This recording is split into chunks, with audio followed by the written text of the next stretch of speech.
ان کی بزنسز باہر ہیں.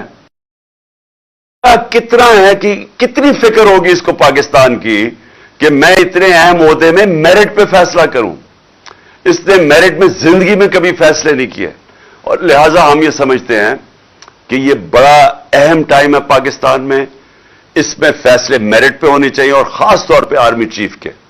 اور میں یہ اب دیکھ رہا ہوں کہ حکومت نے فیصلہ کیا کوئی آرمی ایکٹ کے اندر تبدیلی لانے کے لیے. میں ان کی تو بات نہیں کر رہا جنہوں نے لگنا ہے, میں تو ان کی بات کر رہا ہوں جو لگانے والے ہیں. میں تو ان کی بات کر رہا ہوں جنہوں نے آج تک صاف نیت سے اس ملک میں کوئی کام کیا ہی نہیں ہے, جنہوں نے آج تک سوائے کہ پیسہ بناؤ کیسے, چوری کیسے کرو, اور پھر اس کو بچاؤ کیسے, NRO کیسے لو, ان کا سارا وہ فوکس ہے. ان کی جتنی بھی اپوائنٹمنٹس ہوتی ہیں وہ اسی نظر سے ہوتی ہیں کہ ان کو ذاتی فائدہ کیسے ہو سکتا ہے. تو اگر یہ فیصلہ کر رہے ہیں اور آرمی ایکٹ میں چینج لے کے آ رہے ہیں, مجھے خطرہ یہ ہے کہ یہ اپنے آپ کو اپنے مفادات کے لیے, یا یہ سمجھتے ہیں کہ ہمیں فائدہ اس میں یہ اداروں کو نقصان پہنچا رہے ہیں. انہوں نے پنجاب پولیس تباہ کی, عباس خان آئی جی کی 1993 کے اندر. لاہور ہائی کورٹ میں رپورٹ ہے کہ انہوں نے کیسے پیسے لے کے پولیس والوں کو بھرتی کیا. ان کی رپورٹ ہے کہ انہوں نے کیسے مجرموں کو پولیس میں بھرتی کیا. یہ 93 کی رپورٹ ہے. تو لہذا ہم یہ سمجھتے ہیں کہ جو بھی اپوائنٹمنٹ ہو وہ میرٹ کے اوپر ہو, اور وہ ہو جو کہ ہمارے ادارے کو مضبوط کرے. اور اس کے علاوہ میں ایک اور چیز پہ آج بات کرنا چاہتا ہوں. کیمپین میرے خلاف جب سے میں حکومت سے گیا ہوں, ہر تھوڑی دیر کے بعد کیمپین آ جاتی ہے. کیمپین شروع کیسے ہوتی ہے؟ نون لیگ اور جیو اور جنگ گروپ مل کے یہ کیمپین بناتے ہیں. اس کیمپین کو اٹھا کے پھر یہ الیکشن کمیشن کے پاس لے کے جاتے ہیں. الیکشن کمیشن میں بیٹھا ہوا آدمی جو چیف الیکشن کمیشن, وہ ان کا خاص آدمی ہے. وہ ان کے ساتھ مل کے پھر ہمارے اوپر فورن فنڈنگ کیس مثلاً وہ لے آتا ہے, اور ہمیں میڈیا کے اندر برا بھلا کہا جاتا ہے کہ جی تباہ کر دیا انہوں نے, پکڑے گئے, اب پارٹی کو اب بین کر دیا جائے گا فورن فنڈنگ کیس کے اندر. اور ہم بار بار اپنی ساری صفائیاں پیش کرتے ہیں. ہم اپنی سارے جو فورن فنڈنگ کے اندر جو انہوں نے نام لیا تھا اس کے اوپر جن لوگوں نے ہمیں پیسے دیے ان کے نام دیتے ہیں. 40,000 کے جو ہمارے ڈونرز ہیں ان کے نام دیتے ہیں, اور یہ ہے 10 سال پرانی چیزیں. ہم سارا ریکارڈ دیتے ہیں. اس کے باوجود وہ کوئی نہ کوئی چیز اٹھاتے ہیں, FIA کو ہمارے اوپر چھوڑ دیتے ہیں, کسی طرح ثابت کرنے کی کوشش کرتے ہیں کہ انہوں نے کوئی غلط کام کیا. تھوڑی پہلے پروپیگنڈا کرتے ہیں, پھر کہتے ہیں کہ جی پھر پتہ چل رہی ہے یہ فورن فنڈنگ تو تھی نہیں, اب جی پروہیبٹو فنڈنگ آ گئی ہے, اور اس کے بعد وہ کیس اپنے پاس رکھ لیتے ہیں. تو پہلے تو وہ چلتا رہتا ہے, اور پھر یہ توشہ خانہ سامنے آ جاتا ہے, وہی الیکشن کمشنر اس کو اٹھا دیتا ہے. یہ نہیں پتا کہ نیب کے اندر کیس پڑے ہوئے ہیں نواز شریف, یوسف رضا گیلانی اور آصف زرداری کے. 4 گاڑیاں انہوں نے نکالی, 4 بڑی بڑی مہنگی گاڑیاں توشہ خانہ سے نکالی. وہ نیب میں کیس ہے, اور کب ہے؟ 10 سال پرانا کیس ہے, اور وہ کیس پڑا ہوا ہے. ان کو کوئی نہیں پوچھتا. وہ بالکل غیر قانونی ہیں, کیونکہ آپ گاڑی نکال ہی نہیں سکتے توشہ خانہ سے. مجھے بھی ایک گاڑی ملی تھی, آپ نکال ہی نہیں سکتے. اور جو نکال سکتے چیزیں اس کا ریکارڈ ہوتا ہے, آپ پیسے جو بھی اس کی فارمیلٹی ہوتی ہے. اب انہوں نے توشہ خانہ اٹھایا ہوا ہے. میرے وکیل نے ان کی ساری چیزیں ایک ایک چیز کا جواب دیا. اب انہوں نے ایک نیا کام کیا. کل انہوں نے وہی جو کمبینیشن جیو نون لیگ, اور اس کے بعد انہوں نے ایک فراڈ کو پکڑا. یعنی اگر آپ نے کوئی غلط کام کرنا ہے تو اس میں بھی کوئی عقل ہونی چاہیے. لیکن یہ اتنے بیوقوف ہیں, کیونکہ مجھے جرائم پیشہ لوگ ہیں یہ. انہوں نے بیٹھ کے جس آدمی کو لے کے آئے, وہ سوشل میڈیا نے سارا بتا دیا کہ وہ ایک بھاگا ہوا ہے ناروے سے, اس کے اوپر کتنے کیسز ہیں, اس نے پاکستان کی FIA نے اس کے اوپر کیسز تھے, یہاں مانگنے کی کوشش کی. یعنی اس کی پوری تاریخ ہے. اس فراڈ کو انہوں نے کہا کہ جناب پورا ایک پروگرام کیا کہ اس نے کہا جی عمران خان کی گھڑی اور اتنی مہنگی بک گئی. اور میں ان کی عقل پہ حیران ہوں کہ وہ سارا کیس، وہ جو رسید ہے وہ تو پڑی ہوئی ہے توشہ خانہ کے اندر، یعنی کتنے کی گھڑی بکی ہے، وہ سب کچھ ہے، ریکارڈ اویلیبل ہے، اور انہوں نے پورا پروپیگنڈا کیمپین کی. تو میں نے فیصلہ کیا ہے کہ میں پہلے میں نے تو اس کے اوپر بھی کرنی تھی، فورن فنڈنگ کے اوپر بھی. اس الیکشن کمیشن نے میرے پر ڈالا کہ عمران خان کو پتا ہوتے ہوئے کہ یہ غلط فنڈنگ ہے، اس کے باوجود اس نے اس کی اجازت دی. میں تو اس کے اوپر بھی، اس کے اوپر الیکشن کمیشن کے اوپر میں نے ہرجانہ کرنا تھا. لیکن میں آج افسوس سے یہ کہنا مجھے پڑتا ہے کہ ہمارا جو انصاف کا نظام ہے اس میں مجھے امید نہیں ہے کہ مجھے کوئی ملے گا، انصاف ملے گا. لہذا اس باری میں نے کیا کیا، میں یہ جیو گروپ کے خلاف لندن میں اب کیس کر رہا ہوں. میں نے وکیل سے بھی بات کر دی ہے. میں اس کے اوپر لندن میں کیس کروں گا، اور وہ اس لیے کروں گا کہ میں وہاں لندن میں ہماری رجسٹرڈ چیریٹیز ہے جس کا میں سربراہ ہوں، نمل یونیورسٹی اور شوکت خانم کی، اور کیونکہ انہوں نے یہ وہاں بھی چلتا ہے تو ادھر میں اب ان کے اوپر کیس کروں گا کہ یہ جو میرے اوپر انہوں نے جو میری کردار کشی کی ہے، اب یہ وہاں جواب دے گے، کیونکہ ہم پیسے اکٹھے کرتے ہیں شوکت خانم کے لیے اور نمل کے لیے. تو لہٰذا میں لندن میں بھی کیس کروں گا. یہ جو شخص ہے، یہ جو فراڈ ہے، اس کے اوپر میں دبئی میں بھی کیس کروں گا، اور ان کے اوپر یہ جیو کے اوپر دبئی میں بھی کیس کروں گا، اور پاکستان میں بھی کیس کروں گا. اور میں نے فیصلہ کیا ہے کہ اب ہم ان کو اس لیے عدالت میں لے کے جائیں گے کہ ہم ثابت کریں گے کہ ان کا جو طور طریقہ ہے، یہ جو جیو گروپ ہے، یہ اس ملک کے اندر پروپیگنڈا کرتا ہے. یہ جو جیو گروپ ہے، اس کا مقصد اس ملک کے اندر آزادی صحافت نہیں ہے. یہ اس کو اپنے میڈیا گروپ کو استعمال کرتا ہے، یہ ایجنڈاز کے لیے استعمال کرتا ہے. یہ جو انہوں نے آدمی کو پکڑا اور جو دبئی میں یہ جو سارا دبئی سے اور یہ جو پروگرام کیا ہے، اگر یہ دیانتداری سے صحافت کرتے تو ان کو پتا تھا کہ یہ فراڈ آدمی ہے. کبھی ایک آدمی، جس آدمی کی کریڈیبلٹی کوئی نہیں ہے، اس سے تم 10 دفعہ سوچتے ہو کہ اس سے ہی آپ اس کے نام پہ یہ پروگرام کر رہے ہو. تو اگر آپ ایمانداری سے صحافت کرتے، آپ کبھی ایسے گواہ کو نہیں لیتے. لیکن انہوں نے اس کو پوری طرح اس پروگرام کو ایسے بنایا اس گواہ کو کہ جیسے واقعی یہ سچ ہے.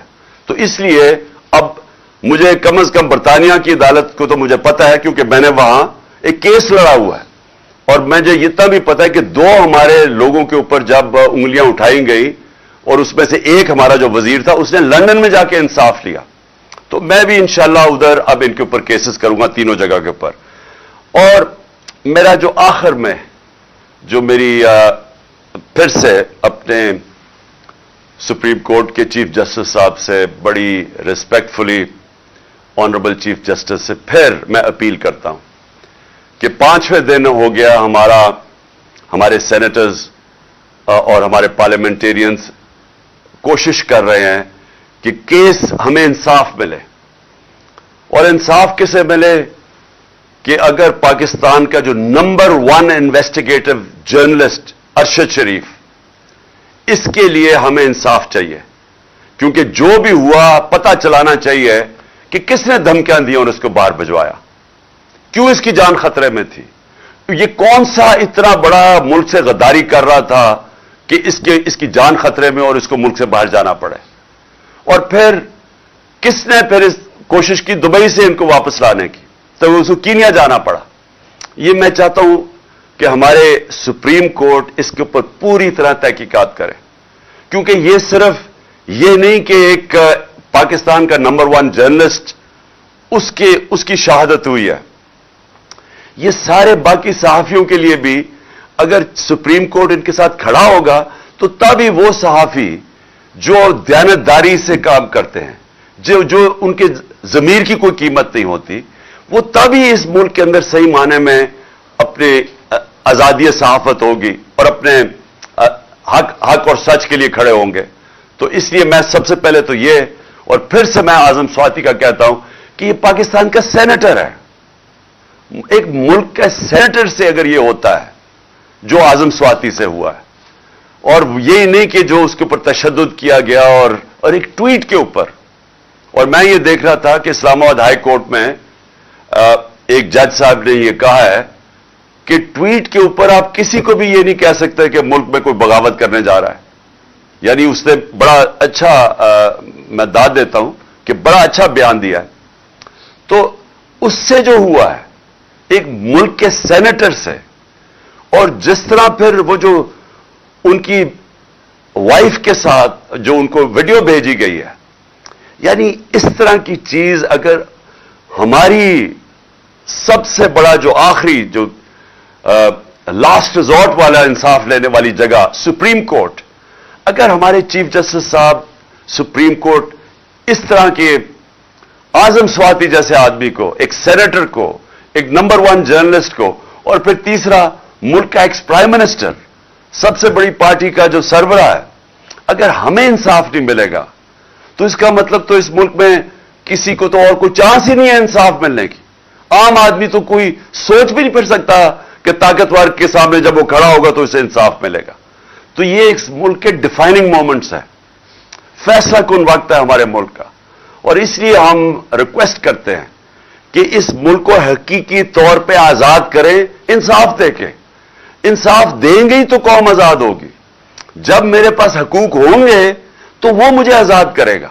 یہاں کے جو پاکستانی باہر جاتے ہیں کام کرنے کے لیے, اور میں نے اپنی آنکھوں سے دیکھا ہے, برطانیہ کے اندر 50 سال پہلے میں نے دیکھا مزدور پاکستان سے گئے کام کرنے کے لیے, لیکن کیونکہ وہاں انصاف کا نظام ہے, حقوق ان کو تحفظ دیتا ہے, کیونکہ وہاں لوگ آزاد ہیں. ہمارے پاکستانی وہاں زیادہ آزاد ہیں, نچلے طبقے کے لوگ وہاں زیادہ آزاد ہیں کیونکہ پروٹیکشن ہے.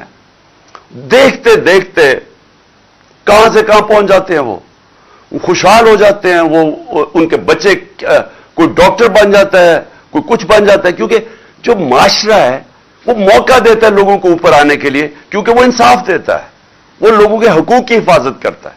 تو پاکستان میں بھی وہ وقت ہے کہ ہم اس ملک کو اب ایک آگے لے کے جائیں.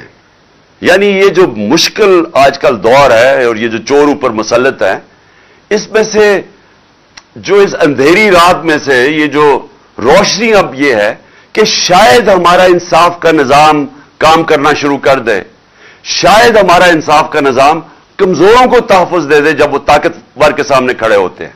اور یہی میں ہمیشہ کہتا ہوں کہ ہمارا ملک اسلام کے نام پہ بنا تھا. عظیم نعرہ تھا پاکستان کا مطلب کیا, لا الہ الا اللہ, کہ وہ لا الہ الا اللہ جو انسان کو آزاد کرتا ہے, کہ جب وہ سوائے اللہ کے انسان جب کسی کے سامنے نہیں جھکتا وہ انسان آزاد ہو جاتا ہے.